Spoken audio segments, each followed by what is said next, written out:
Kulang ka ba sa 5K followers? Ito ang gawin mo. Legit to, legit.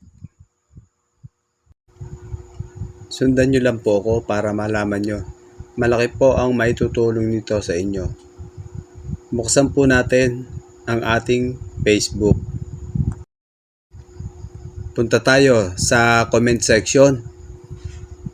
Mas mainam dito tayo pumunta sa notification. Buksan po natin ang notification. Buksan natin yung notification natin. Mas maganda kung doon tayo mag-open sa maraming nag-comment para mas marami tayong mai-add na mga friends. Kung yung limit ng ating friends ay 5,000, automatic yung 5,000 na yun din yung ating followers. Hanap tayo na mas marami-rami ang comment. Ayan, 815. Diyan tayo mag-click. Buksan natin yan. At i-click natin yung may like at saka may heart na yan. I-click natin yan. Diyan natin makikita yung ating i-add. Scroll natin pababa para makita natin yung pinaka-add friend. Ayan, lumabas na.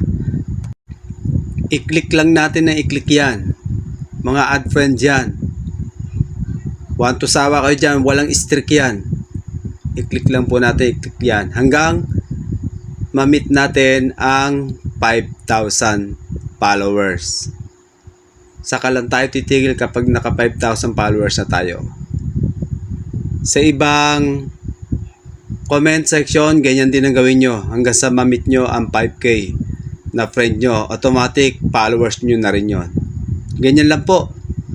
Kaya marami po salamat sa panonood nyo ng video. Sana meron kayo natutunan at pakishare nyo rin po sa iba para alam din po nila. Thank you po.